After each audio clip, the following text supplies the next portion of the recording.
नमस्कार, मैं हूं नीलू। तो ये कैसा सीज फायर?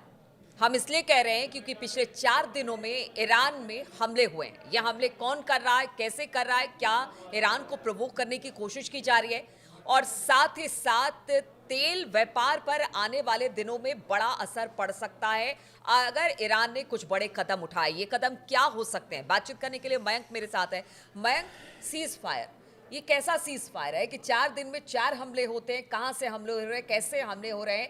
क्या ईरान को उकसाने की कोशिश की जा रही है? बिल्कुल उकसाने की कोशिश की जा रही है। और देखिए, सबसे बड़ी खबर इस वक्त की जो आ रही है कि जो स्ट्रेट ऑफ हॉर्मूज है, इसको ईरान इसको लेकर एक बहुत बड़ा कदम उठा सकता है, ऐसा बताया जा रहा है। और इस तरह की कुछ सोर्सेज से खबर भी आ रही है कि ये जो हॉर्मूज स्ट्रेट ऑफ हॉर्मूज है, इसमें जो है ईरान ने अपने कई वॉरशिप्स इसकी तरफ रवाना कर दिए हैं।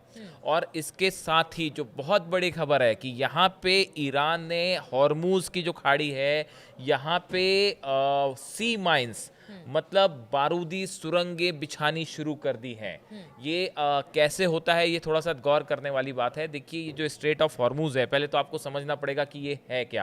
हालांकि हमारे बहुत से दर्शक जो मिडिल ईस्ट के बारे में जानते हैं वो इसको समझते ही होंगे। फारस की खाड़ी को ओमान की खाड़ी और फिर अरब सागर से जोड़ती है जो स्ट्रेट ऑफ हॉर्मूज है। देखिए, एक सकरा सा इलाका है, समुद्री इलाका है, जो ये फारस की खाड़ी और ओमान की खाड़ी को अरब सागर से जोड़ती है। स्ट्रेट ऑफ हॉर्मूज जो है वो यहाँ से पूरी दुनिया का 20 से 25% ऑयल जो है, गैस जो है, वो यहाँ से होके गुजरता है। बताया जाता है कि यहाँ पे जो है हर महीने करीब 3,000 से 4,000 शिप्स इस स्ट्रेट ऑफ हॉर्मूज से होके गुजरते हैं। और आप देखिए, अगर ईरान ने इसको बंद कर दिया, इसको बैन कर दिया, तो उसका बहुत बड़ा असर पूरे यूरोप पे होगा, अमेरिका पे होगा, पूरी दुनिया पे होगा। और ये ईरान का एक ऐसा कदम होगा जिसके आगे पूरी दुनिया और पूरा वेस्ट झुक सकता है। और इसके लिए बड़ी, देखिए, अब ये एक बात अब ये साफ हो चुकी है कि जंग फिर से होनी तय है। हमने पिछली बार भी कहा था जंग शुरू होने के पहले, और अब जो हालात बन रहे हैं, कल जो 4-5 डेवलपमेंट हुए वो तो बहुत ही अजीब थे। देखिए, एक तो कल बुशहर में ईरान में ब्लास्ट हुआ, नेचुरली हमला किया गया था। जो आपने सीज फायर की बात की, पिछले 4 दिनों में ईरान में 4 हमले हो चुके हैं। ड्रोन से हमले किए गए, एक मिसाइल से हमले करने की कोशिश की गई, हालांकि उसको रोक दिया था ईरान ने। और कल बुशहर में एक धमाके की खबर आई। तो ईरान को प्रोवोक करने की कोशिश की जा रही है कि आप जो है रिटेलिएट करें, और ये बहाना बनाया जाए कि ईरान ने सीज फायर तोड़ दिया। लेकिन ईरान हर कदम बहुत ही सोच समझ के उठा रहा है। और स्ट्रेट ऑफ हॉर्मूज की जो बात है, बताया जा रहा है कि यहाँ पे ईरान ने अपने कई वॉरशिप्स में सैकड़ों सी माइंस जो होती हैं, समुद्र में बिछाई जाने वाली जो बारूदी सुरंग होती है, ये रवाना कर दी है। इनको पानी के अंदर बिछा दिया जाता है। और ऊपर से जब भी अगर कोई जहाज जाता है, अगर मान लीजिए अमेरिका का कोई शिप ऊपर से गुजरता है, तो ये सी माइन जो है वो ब्लास्ट कर जाएगी और वो शिप तबाह हो जाएगा। अब अमेरिका ने इसको देखते हुए, अमेरिका इंटेलिजेंस जो है, सीआईए को इस तरह से पहले से खबरें हैं कि इस तरह से ईरान जो है एक बड़ा कदम उठाने जा रहा है। अमेरिका के लिए बड़ी परेशानी का सबब बन गया है। अमेरिका ने भी अपने कुछ वॉरशिप्स उस दिशा में रवाना कर दिए हैं जो इस सी माइंस को हटाने का काम करते हैं। देखिए, बहुत तेजी से हालात बदल रहे हैं इस पूरे मिडिल ईस्ट में। ईरान ने अपने कई वॉरशिप्स भेजे हैं। बताया जा रहा है कि ईरान की जितनी सबमरीन्स हैं वो सब स्ट्रेट ऑफ हॉर्मूज के आसपास उसने तैनात कर दिए। ठीक है। कई बड़े बंदरगाह हैं। देखिए, ये बंदर अब्बास जो है ईरान का जो पोर्ट है, जिसमें ब्लास्ट भी हुआ था कुछ वक्त पहले, और ये तो उसके बिल्कुल करीब उससे लगा ही हुआ है स्ट्रेट ऑफ हॉर्मूज से। इसके अलावा आप देखिए, अगर हम आसपास की बात करें, यूएई का फुजारिया पोर्ट है। इसके अलावा ये, अच्छा, फुजारिया जो पोर्ट है, दुनिया भर का जो तेल है भंडार, शिपिंग, वो यहाँ से होके कर जाते हैं। और पूरे शिप्स जो है स्ट्रेट ऑफ हॉर्मूज से गुजरते हैं। अगर आप ओमान की बात करें तो सोहर पोर्ट है यहाँ पे, वहाँ पे भी पूरे शिप्स जो जा रहे हैं वो स्ट्रेट ऑफ हॉर्मूज से होके जा रहे हैं। इसका इस्तेमाल जो है वो शिपिंग के लिए किया जाता है।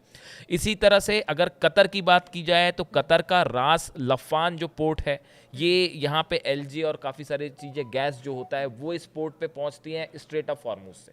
आप समझिए कि आप बात कर रहे हैं ओमान की, कतर की, यूएई की, जितने बड़े पोर्ट्स हैं यहाँ पे जो यातायात होता है वो स्ट्रेट ऑफ हॉर्मूज से होता है। हाँ। और स्ट्रेट ऑफ तो हॉर्मूज पे यानी अब कहा जाए कुल मिलाकर कि ईरान अब अपनी स्ट्रेटेजी थोड़ी सी बदल रहा है, उसको बिल्कुल, पता है बिल्कुल, कि हाँ। पूरी दुनिया पर क्या? अगर प्रेशर डालना है, तो दबाव कैसे डाला बनाना है, जाए? तो कैसे डालना अगर है। अगर आपने हमला किया, देखिए पिछली बार जो हमला हुआ ईरान पर, अभी जो 12 दिन का युद्ध हुआ, उसमें 3-4 चीज़ें ईरान की जो है तेज़ी से अब इम्प्रूव करने की ईरान कोशिश कर रहा है। उसमें से एक पहली चीज़ तो ये है कि एयर वॉर में ईरान को बड़ा नुकसान हुआ फ्लाइट से। तो एक बड़े पैमाने पर ईरान अपनी एयरफोर्स मजबूत कर रहा है। जो रडार सिस्टम है इसको मजबूत करने की कोशिश की जा रही है, और जो मिसाइल डिफेंस सिस्टम है इसको भी मजबूत करने की कोशिश हो रही है। तो 3 एस्पेक्ट पे ईरान इस समय काम कर रहा है। और चौथा कि कैसे नए तरीकों से वेस्ट को, यानी कि अमेरिका इजराइल को झुकाया जा सकता है। और ये स्ट्रेट ऑफ हॉर्मूज जो है, हॉर्मूज का जो इलाका है, अगर इसको बंद कर देता है ईरान, तो ये तो बहुत बड़ा सेटबैक हो जाएगा अमेरिका के लिए। और देखिए यहाँ से और इजराइल अमेरिका क्यों? इजराइल की यूरोपियन- दूरी, हाँ। ईरान ने अपने जितने वॉरशिप्स है बताया जा रहा है ये भी इस तरफ आगे बढ़ा दिए हैं, तो मिसाइल्स वॉरशिप से भी दागे जा सकते हैं, और वो भी अमेरिका इजराइल के ऊपर, इजराइल जो है करीब 1700 किलोमीटर है यहाँ से, वो भी एक बड़ा खतरा होंगे। यानी अब एक बड़ी समुद्री जंग की तैयारी शुरू हो गई है अमेरिका, ईरान और इजराइल के बीच में, और उसमें ईरान ने अपनी पूरी ताकत लगा दी है।